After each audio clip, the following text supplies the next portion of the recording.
Today on Mama Z's Texas Kitchen, we are making a turkey in our roaster. Let's get started on today's video.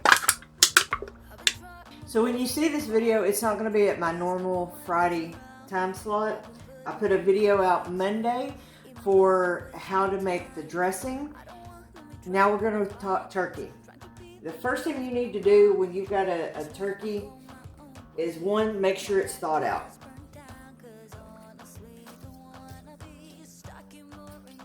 And then look in the cavity and pull out your neck bone and your gizzards and liver and all that stuff, giblets. You make giblet gravy with that. Tastes wonderful. So I'm going to set this in a bowl over here for later.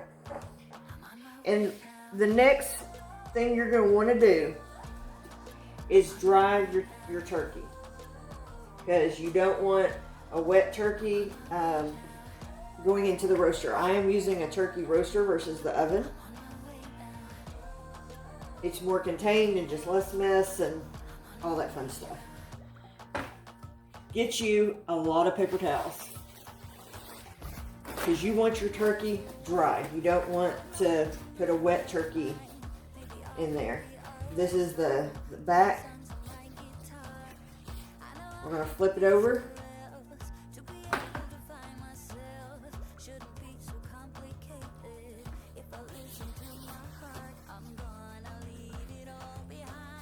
This is about a 12-pound turkey, 11.5, 12-pound turkey. We're a small family, so we didn't need a huge one, but everything I'm doing you could do on pretty much any size of bird. Now, if you're wanting to know, okay, Missy, how long you cook the turkey? Butterball has a wonderful website that you can go in, put in the time or the size of your turkey, and it'll tell you how long to cook it. I would definitely recommend that. Also, this has one of the little things that'll pop out, but the clear and easiest way is to check the temperatures, okay? And I'll get a little bit more into that as we get going, but let's get this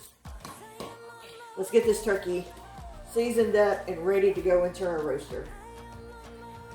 One of the things that I love using with my turkeys is the Creole style butter. This is Tony Shushry's. Did I say that right?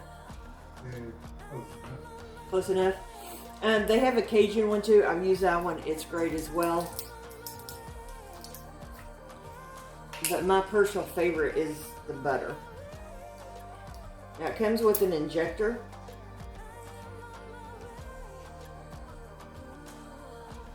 And I lift the tab on it and just stuck the needle through, simply because it is less messy that way.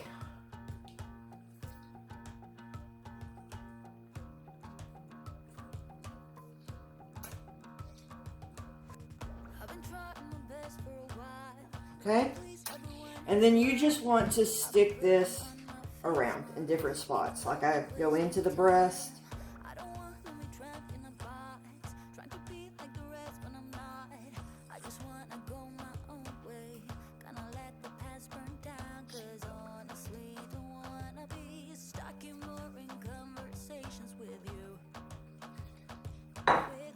This one's not working as well as they have in the past, so I'm just going to take this off, put it in a bowl. It works, because you're going to use most of this, if not all of it. If you have a bigger bird, you will use a couple of them. And this helps keep your turkey extremely moist. Alright. Go to the top part of the breast. Okay.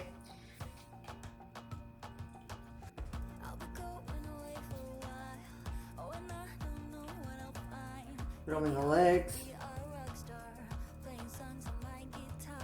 And then the rest of this we'll just pour over it.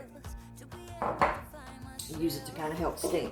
Okay, the next step of what you want to do, you want to make you up a butter rub. So, now I know you're thinking, that crazy lady is using a lot of butter. Yes, I am. Because it's worth it. for a super moist, well-flavored turkey. And let's face it, most of us eat turkey twice a year. So, if you're going to make it good.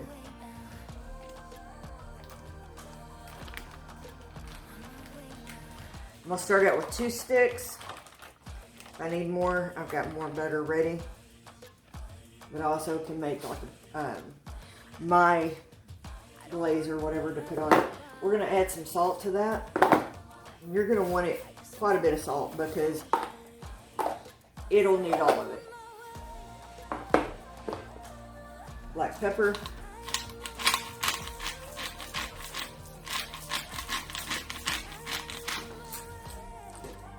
Garlic.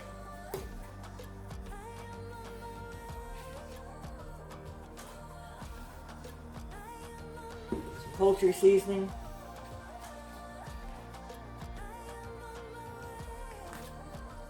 Then I'm adding just a little bit of Miss Lippy's Clucking Good. I don't think she's selling right now because they're in the middle of a move. But, crap. Come open this for me. It's hard to do with these gloves on.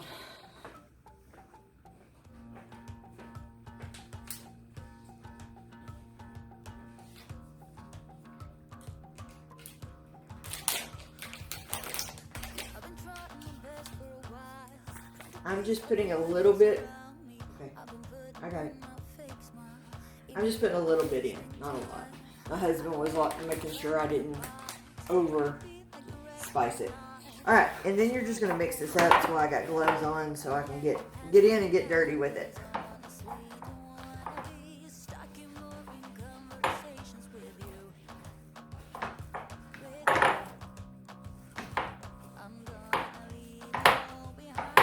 It don't fit.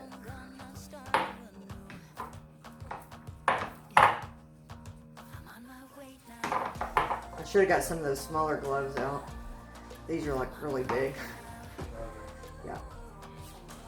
And we're going to do the back first, and the wings.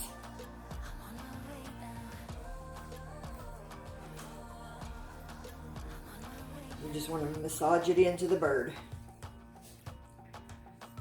Dog it.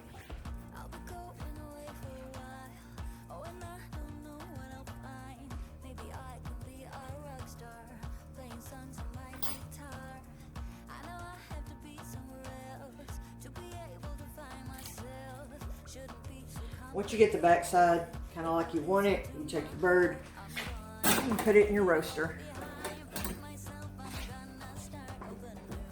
Take your wings under.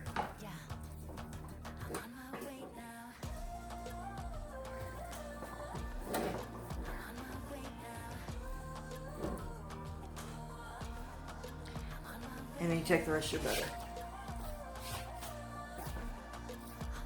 And this is all going to kind of melt down over your legs. And then you take what you have left and put it inside the cavity of the bird.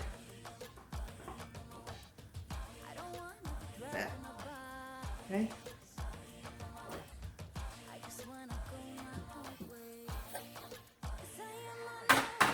Okay, so the rest of our sauce,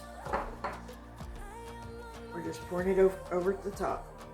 I didn't brine this turkey. You certainly could brine if you wanted to. I've never have brined a turkey, mainly because I've never had room for it to be able to do it. Okay, what you're gonna do, you're gonna put the lid on this and you're gonna crank it all the way up to high and cook it for 30 minutes. And that's gonna help crisp up your skin. Then you're gonna turn it back down to about 350 and let it go 3 to 3.5 hours for a 12-pound bird. Like I said, go to the Butterball website. I will leave a link in the description. Let's get this bird cooking and I'll come back and we'll do checks on it. Okay, our turkey is cooked for about 2.5 hours. We've let it set for about 30 minutes. Now, if you wanted to get a crispy top on this, you could take your cookie sheet, put it in your oven for a minute, and crisp the top.